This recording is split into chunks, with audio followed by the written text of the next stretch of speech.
OneGospel version 4.0, a unique harmony of the Christian Gospels of Matthew, Mark, Luke, and John. This is featuring the artwork of James Tissot and the music of CJ and narrated by Heath and Holly. We are continuing with Jesus' last days in Jerusalem. In the Garden of Gethsemane, Jesus prays and then is arrested. When Jesus had spoken these things, he went out with his disciples, according to his custom, beyond Kidron Brook to the Mount of Olives. His disciples also followed him. Then Jesus came with them to the place called Gethsemane, where a garden was. Judas, who betrayed him, knew the place, for Jesus often met there with his disciples. He said to his disciples, "Sit here while I go away and pray over there. Pray that you do not enter into a trial." He took Peter and James and John, the two sons of Zebedee, with him, and began to be sorrowful, troubled, and deeply distressed. He said to them, "My soul is exceedingly sorrowful to death. Remain here and watch with me." He went forward a little, withdrawing from them about a stone's throw. He knelt down on the ground, fell on his face, and prayed that if it were possible, the hour might pass from him. He said, "Abba, my Father, all things are possible to you. If it is possible, and you are willing, take this cup away from me, but not my will, but yours be done." He came to the disciples and found them sleeping. He said to Peter, "So, Simon, are you sleeping? Could you not watch with me 1 hour? Watch and pray, that you do not enter into a trial. The spirit indeed is willing, but the flesh is weak." He went away again the second time and prayed, speaking the same words. "My Father, if this cup cannot pass away from me unless I drink it, your will be done." When he returned, he found them asleep again, for their eyes were heavy, and they did not know what to answer him. He left them and went away again, and prayed the third time, saying the same word. An angel from heaven appeared to him, strengthening him, and being in agony, he prayed more earnestly. His sweat became like great drops of blood falling down to the ground. Then he rose up from the prayer and came to his disciples the third time. He found them sleeping. From sorrow, he said to them, "Why do you sleep and rest for the remainder? Enough. Look, the hour has come near. The Son of Man is being delivered into the hands of sinners. Rise, let us go and pray that you do not enter into a trial. Look, he who is betraying me has come near." Immediately, while he was still speaking, he who was called Judas, one of the 12, came from the chief priests and the Torah teachers. Judas took with him a great multitude with swords and clubs, a cohort of troops and officers from the chief priests, elders of the people, and Pharisees. They came before them with torches, lamps, and weapons. He who betrayed him had given them a sign, saying, "Whoever I kiss is him. Seize him and lead him away safely." When he came, he immediately drew near to Jesus to kiss him and said, "Rabbi, greetings, Rabbi." And then he kissed him. Jesus said to him, "Judas, my friend, why have you come? Do you betray the Son of Man with a kiss?" Then Jesus went forth, knowing all things that would come upon him, and said to them, "Whom do you seek?" They answered, "Jesus of Nazareth." Jesus said to them, "I am." Judas, who betrayed him, stood with them. Then as soon as he said to them, "I am," they drew back and fell to the ground. Then he asked them again. "Whom do you seek?" They said, "Jesus of Nazareth." Jesus answered, "I've said to you that I am. Therefore, if you seek me, let these go away." This happened so that the words might be fulfilled that he said, "I have lost none of those who you gave me." When those around him saw what was going to happen, they said to him, "Lord, should we strike with a sword?" Then they came and laid their hands on Jesus and took hold of him. Then Simon, Peter, one of those standing by with Jesus, had a sword. He stretched forth his hand, drew his sword and struck a servant of the high priest and cut off his right ear. The servant's name was Malchus. Jesus said, "Permit even this." And he touched his ear and healed him. Then Jesus said to Peter, "Put back your sword into its sheath, for all who take the sword will perish by the sword. Do you not think that I could call on my Father now, and he would place more than 12 legions of angels beside me? Should I not drink the cup that my Father has given to me? Then how could the sacred writings be fulfilled, since it must happen in this manner?" In that hour, Jesus said to the multitudes who came to him, the chief priests, captains of the temple, and the elders, "Have you come out with swords and clubs like against a thief to seize me? I sat with you daily, teaching in the temple, and you did not stretch forth your hands against me to seize me. But the sacred writings must be fulfilled. This is your hour and the power of the darkness." Then the band, the captain, and the officers of the Jews seized Jesus and bound him. All this happened so that the sacred writings of the prophets might be fulfilled. Then all the disciples left him and fled, and a certain young man followed him, having a linen cloth put around his naked body. The young man laid hold of him, and he left the linen cloth and fled from them, naked. Jesus' trial before the high priest and Sanhedrin. Those who had laid hold of Jesus took him and led him away. They first brought him to Ananias at the home of the high priest. He was the father-in-law of Caiaphas, who was the high priest that year. Now, it was Caiaphas who advised to the Jews that it was expedient for one man to die for the people. And all the chief priests, the elders, and the Torah teachers were assembled with him. Simon Peter followed Jesus at a distance, and so did another disciple. That disciple was known to the high priest, and he entered with Jesus into the courtyard of the high priest. But Peter stood at the door outside. Then the other disciple, who was known to the high priest, went out and spoke to the female doorkeeper and brought in Peter, who went inside the courtyard of the high priest. Then the servant girl doorkeeper said to Peter, "Are you not also one of this man's disciples?" He said, "I am not." The slaves and servants, when they had kindled a fire of coals in the middle of the courtyard, because it was cold, stood warming themselves while others sat down together. Peter also stood before, sitting with the servants, and warmed himself at the fire in order to see the end. The high priest then asked Jesus concerning his disciples and concerning his teaching. Jesus answered them, "I spoke freely to the world. I always taught in a synagogue and in the temple, where the Jews always come together. In secret, I have said nothing. Why do you ask me? Ask those who have heard me what I said to them. Look, they know what I said." When he had said these things, one of the servants standing by struck Jesus with the palm of his hand, saying, "Do you answer the high priest like that?" Jesus answered him, "If I have spoken evil, testify concerning the evil. But if well, why do you smite me?" Ananias then sent him bound to Caiaphas the high priest. The chief priests, the elders, and all the Sanhedrin council sought false testimony against Jesus to put him to death, and they found none. Though many false witnesses came forward, they found none, for many bore false testimony against him, but their testimonies were not alike.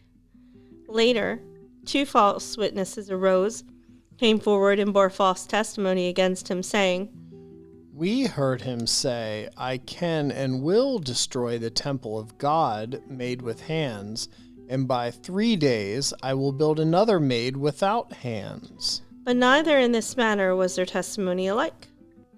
The high priest arose in the midst and asked Jesus, "Do you answer with nothing? What do these testify against you?" Jesus kept silent and did not answer. Again the high priest said to him, "I demand an oath by the living God that you tell us whether you are the Messiah, the Son of the blessed God." Jesus said to them, "I am. You have said it. Nevertheless, I say to you, hereafter you will see the Son of Man sitting by the right hand of the power and coming with the clouds of the heaven. Then the high priest tore his garments and said, He has spoken blasphemy. What further need do we have of witnesses? Look, now you have heard his blasphemy. What do you think? And they all condemned him. They answered, He is deserving of death. Then some began to spit on his face and beat him. Other servants covered his face, struck him with the palms of their hands, and said to him, Prophesy to us, Messiah. Who is he who struck you? Peter was outside, sitting down in the courtyard. One of the servant girls of the high priest came to him. When she saw Peter sitting by the fire warming himself, she earnestly looked at him and said, You are also with Jesus of Nazareth of Galilee. He denied him before all, saying, Woman, I do not know him, neither do I understand what you're saying. He went outside into the forecourt to the gateway, and a rooster crowed. After a little while, Simon Peter stood and warmed himself. Another man saw him and said, You are also one of them. Another woman saw him and said to those who were there, This one was also with Jesus of Nazareth. And the first servant girl saw him again and began to say to those who stood by, This is one of them. Then they said to him, Are you not also one of his disciples? Again, Peter denied it with an oath, saying, Man, I am not. I do not know the man. A little later, after about an hour had passed, those who stood by came and said again to Peter, Surely you are also one of them, for you are also from Galilee, and your speech is alike, making you manifest. Another confidently affirmed, saying, Truly this one was also with him, for he is from Galilee. One of the servants of the high priest, a relative of him whose ear Peter cut off, said, Didn't I see you in the garden with him? Then Peter denied it again. He began to curse and swear, saying, Man, I do not know this man of whom you speak or what you are saying. Immediately, while he was still speaking, a rooster crowed a second time. And the Lord turned and looked at Peter. Peter remembered the word of Jesus the Lord, how he had said to him, Before a rooster crows twice, you will deny me 3 times. And when he thought about it, Peter went out and he wept bitterly. The men who held Jesus mocked him and beat him. When they had blindfolded him, they struck him on the face and asked him, saying, Prophesy, who is it that struck you? And they blasphemously spoke many other things about him. Immediately in the morning, the elders of the people, all the chief priests and the Torah teachers, and the whole Sanhedrin council gathered together. They held a consultation against Jesus, so as to put him to death. They led him into the Sanhedrin council, saying, If you are the Messiah, tell us. But he said to them, If I tell you, you will by no means believe. If I also ask you, you will be by no means answer me, or let me go. Hereafter, the Son of Man will sit by the right hand of the power of God. They all said, Are you the Son of God, then? And he said to them, You have said it, because I am. And they said, What further testimony do we need? For we ourselves have heard it from his own mouth. The whole multitude of them arose. When they had bound Jesus, they led him away from Caiaphas and delivered him to Pontius Pilate, the governor, to the praetorium. Then Judas, who had delivered him to them, when he saw that he was condemned, repented and brought back the 30 pieces of silver to the chief priests and elders, saying, I have sinned by delivering innocent blood to them. They said, What is that to us? You see to it. He cast down the pieces of silver in the temple, departed, went away, and hanged himself. The chief priests took the silver pieces and said, It is not Torah compliant to put them into the treasury of Corban, since it is the price of blood. They consulted together and brought with them the potter's field for the burial of strangers. Therefore the field was called the field of blood to this day.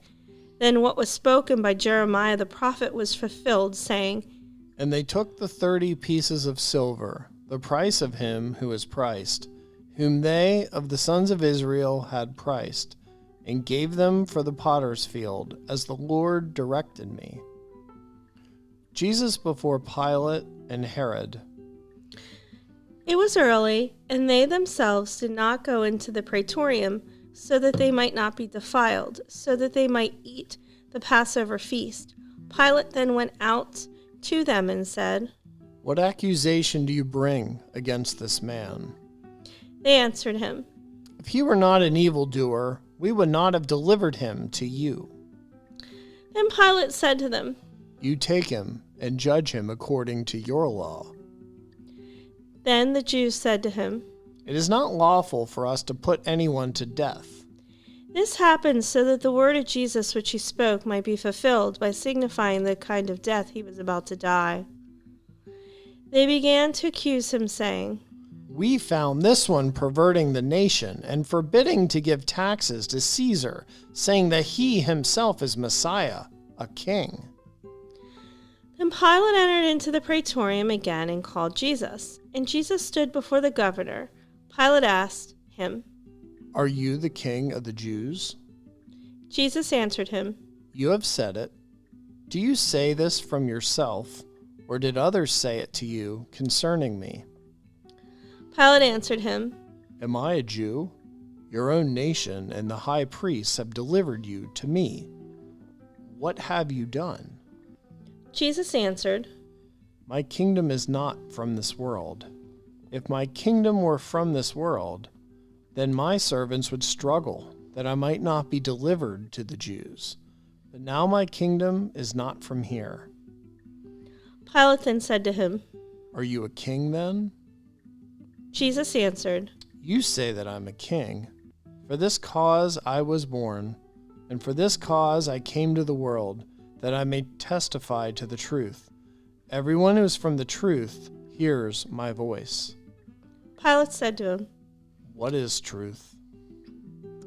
When he had said this, he went out again to the Jews. And Pilate said to the chief priests and the multitude, I find no fault in this man. And while he was accused by the chief priests and the elders of many things, he did not answer. Then Pilate asked him again, Do you not answer? Do you not hear? Look, how many things they testify against you. Jesus still did not answer him, not even a word. So Pilate marveled exceedingly. And they were more fierce, saying, He stirs up the people, teaching throughout all Judea, beginning from Galilee to this place. When Pilate heard about Galilee, he asked if the man was a Galilean. As soon as he knew that he was from Herod's jurisdiction, he sent him to Herod, who was also in Jerusalem in those days. When Herod saw Jesus, he was exceedingly glad, for he desired to see him for a long time, because he had heard many things concerning him, and he hoped to see some sign done by him. He questioned him with many words, but he answered him by saying nothing. The chief priests and the Torah teachers stood and vehemently accused him. Herod, with his soldiers, treated him with contempt and mocked him, put gorgeous raiment around him, sent him back to Pilate. That day, Pilate and Herod became friends with one another, for previously they were at enmity with each other. At every feast, the governor was accustomed to release the multitude one prisoner, whomever they wished. There was a notorious prisoner, a robber called Barabbas, who was bound with his fellow rebels for a certain sedition made in the city, and who had committed murder in the insurrection. Pilate called together the chief priests, the rulers, and the people, and they gathered together. The multitude, crying out, began to ask for themselves accordingly as he had always done. Pilate said to them, You have brought this man to me as one that turns the people away, and look, having examined him in your presence, I have found no fault in this man concerning those things of which you accuse him. Neither did Herod. For I sent you back to him, and look, nothing worthy of death has been done by him. But you have a custom that I should release one to you at the Passover. Then, whom do you want me to release to you, Barabbas or Jesus, who is called Messiah, the King of the Jews? I will therefore chastise him and release him." For it was necessary for him to release one of them at the feast, and he knew that the chief priests had delivered him because of envy. When he had sat down on the judgment seat, his wife sent for him, saying, "Have nothing to do with that righteous one, for I have suffered many things this day in a dream because of him." Then the chief priests and the elders stirred up and persuaded the multitudes that they should ask that he would release Barabbas to them and destroy Jesus. The governor said to them, "Which of the two do you want me to release to you?" Then the whole multitude cried out again, saying, "Not this one, but release to us Barabbas." Pilate said to them the third time, "Why? What evil has he done? I have found no cause of death in him. I will therefore chastise him and let him go." They pressed with loud voices, crying out all the more exceedingly, saying, "Let him be crucified." Pilate saw that it profited nothing, but rather an uproar was happening. He took water and washed his hands before the multitude, saying, "I am innocent of the blood of this righteous one. You will see." All the people answered, "His blood is on us and on our children." And the voices of those in the chief priests prevailed. Then Pilate, wanting to gratify the multitude, decreed that it should be as they requested. He released Barabbas to them, whom they requested, who for sedition and murder was cast into prison. Then Pilate took Jesus, and when he had Jesus scourged, he delivered Jesus to their will to be crucified. Then the soldiers of the governor took Jesus and laid him away in the courtyard, which is in the praetorium, and they called others together and gathered the whole cohort around him. They stripped him and clothed him in purple, putting a scarlet cloak on him. The soldiers braided a crown of thorns and put it on his head with a reed in the right hand. They kneeled before him, mocked him, and began to salute him, saying, "Hail, the King of the Jews!" They struck him on his head with the reed, spat on him, and bending the knee, bowed before him, and they gave him slaps. Pilate then went out again and said to them, "Behold, I bring him out to you that you may know that I find no fault in him." Then Jesus came out wearing the crown of thorns and the purple garment, and Pilate said to them, "Look, the man." Then, when the chief priests and the officers saw him, they cried out, saying, "Crucify him! Crucify him!" Pilate said to them, "You take him, and you crucify him, for I find no fault in him." The Jews answered him, "We have a law, and according to our law he ought to die, because he made himself the Son of God." Then when Pilate heard that saying, he was even more afraid, and went into the praetorium again and said to Jesus, "Where are you from?" But Jesus gave him no answer. Then Pilate said to him, "You are not speaking to me? You do not know that I have power to crucify you and have power to release you?" Jesus answered, "You would not have any power over me unless it was given to you from above. Because of this, he who delivered me to you has the greater sin." From then on, Pilate sought to release him, but the Jews cried out, "If you release this man, you are not Caesar's friend. Whoever makes himself a king speaks against Caesar."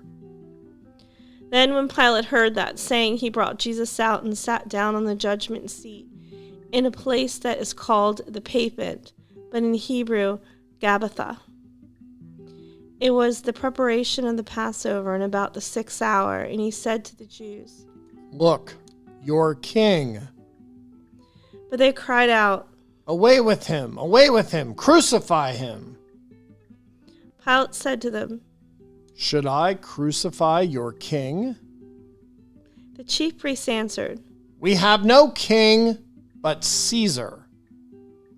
Therefore he then delivered him to them to be crucified. And when they had mocked him, they took the purple cloak off him and put his own garments on him. Jesus is crucified and buried, and the guard is posted the next day. They took Jesus and led him away to crucify him. Bearing his cross, he went forth. As they came forth, they found a certain man passing by, coming from the country, a Cyrenian, named Simon, the father of Alexander and Rufus. They laid hold of him and compelled him to put Jesus' cross on him, bearing it behind Jesus. Following him was a great multitude of people and women, who also bewailed and lamented him. Jesus, turning to them, said, "Daughters of Jerusalem, do not weep for me, but weep for yourselves and for your children. For look, the days are coming in which they will say, 'Blessed are the barren and the wombs that never bore, and breasts which never nursed.' Then they will begin to say to the mountains, 'Fall on us,' and to the hills, 'Cover us.' For if they do these things with the wood moist, what will happen with the dry?" There were also 2 other criminals led with him to be put to death. They brought him, coming to the place that is called Golgotha in Hebrew, which is translated as the place of the skull. They gave him wine vinegar mingled with gall, including myrrh, to drink. But when he had tasted it, he did not receive it to drink. It was the 3rd hour, and they crucified him there.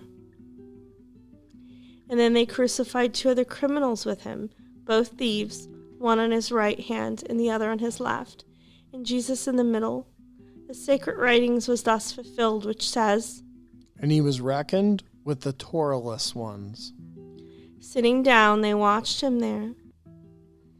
Jesus said, "Father, forgive them, for they do not know what they are doing." Pilate wrote an accusation of his crime, and they put it up over his head on the cross. The subscription was, "This is Jesus of Nazareth, the King of the Jews." Then many of the Jews read this inscription because the place where Jesus was crucified was near the city. It was written in Hebrew, Greek, and Latin letters. Then the chief priests of the Jews said to Pilate, "Do not write the King of the Jews, but that he said, 'I am King of the Jews.'" Pilate answered, "What I have written, I have written." Then the soldiers, when they had crucified Jesus, took and divided his garments and made 4 parts to each soldier, a part and also the tunic. The tunic was seamless, woven from the top into one piece. Therefore they said among themselves, "Let us not divide it, but cast lots for it, whose it will be, and for them what each may take." Therefore the soldiers did these things so that the sacred writing might be fulfilled, which was spoken by the prophet. "They divided my garments among themselves, and they cast lots over my clothing." The people stood, looking on. By the cross of Jesus stood his mother's sister, Mary, the wife of Clopas, and Mary the Magdalene. Then Jesus saw his mother and the disciple whom he loved standing by, and he said to his mother, "Woman, look at your son." And he said to his disciple, "Look at your mother." And from that hour that disciple took her to his own home. Those who passed by spoke evil about him, shaking their heads and saying, "Ah, you who destroy the temple and build it in 3 days, save yourself. If you are the Son of God, come down from the cross." Likewise, the rulers, the chief priests, the Torah teachers, and the elders with one another, and the people also sneered and mocked him, saying, "He saved others. He cannot save himself. Let him come down from the cross now and save himself if he is the Messiah, the King of Israel, the chosen of God, so that we may see and believe him. He trusted in God. Let him deliver him now, if he wills it for him, for he said, I am the Son of God. The soldiers also mocked him, coming to him and offering him vinegar and saying, If you are the king of the Jews, save yourself. The thieves who were crucified with him also reviled him. One of the criminals who was hanging reviled him, saying, If you are the Messiah, save yourself and us. The other rebuked him, saying, Do you not even fear God, since you are under the same judgment? And we indeed righteously, for we receive the thing worthy of what we did. But this one has done nothing wrong. He said to Jesus, Lord, remember me when you come in your kingdom. Jesus said to him, Truly I say to you, today you will be with me in the paradise. When it was about the 6th hour, darkness came over all the land until the 9th hour. The sun was darkened, and the veil of the temple was split in the middle. At about the 9th hour, Jesus cried with a loud voice, saying, Eloi, Eloi, lama sabachthani. That is translated as, my God, why have you forsaken me? Some of those who were there standing by, when they heard this, said, Look, he is calling for Elijah. After this, Jesus, knowing that all things had now been finished, that the sacred writing may be fulfilled, he said, I thirst. Now a vessel full of vinegar was sitting there. Immediately one of them ran, and they took a sponge, filled it with vinegar, put it on a hyssop reed, put it in his mouth, and gave it to him to drink. The rest said, Leave him alone. Let's see if Elijah will come and take him down and save him. Then, when Jesus had received the vinegar, he said, It is finished. Jesus cried again with a loud voice, Father, into your hands I commit my spirit. Having said this, he bowed his head and gave up his spirit, breathing it out. The veil of the temple was torn in two from top to bottom, and the earth quaked, and the rocks were split. The tombs were opened, and many bodies of the saints who had fallen asleep arose and came out of the tombs after his resurrection. They went into the Holy Spirit and appeared to many.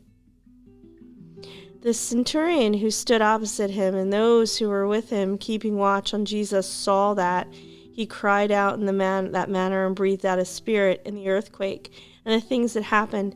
They feared exceedingly. He glorified God, saying, Truly this righteous man was the Son of God. Then the Jews, because it was the preparation day, that is the day before the Sabbath, so the bodies might not remain on the cross on the Sabbath, for the Sabbath was a great day, asked Pilate that their legs be broken, and that they may be taken away. And the soldiers came and broke the legs of the first and the other who was crucified with him. But when they came to Jesus and saw that he was already dead, they did not break his legs. But one of the soldiers with a spear pierced his side, and immediately blood and water came out. He who had seen has testified, and his testimony is true. He knows that he is telling the truth, so that many may believe. For these things were done, that the sacred writing may be fulfilled. Not a bone of him will be broken. And again another sacred writing says, They will look to him whom they have pierced. The whole crowd who came together to the site, seeing the things which happened, beat their chest and turned back. All his acquaintances and many women were also there, standing and watching these things from afar. Among whom was Mary the Magdalene, Mary the mother of James the little, and of Joseph and Salome, the mother of Zebedee's children, who also followed Jesus from Galilee and served him when he was in Galilee. And there were many other women who came up with him to Jerusalem.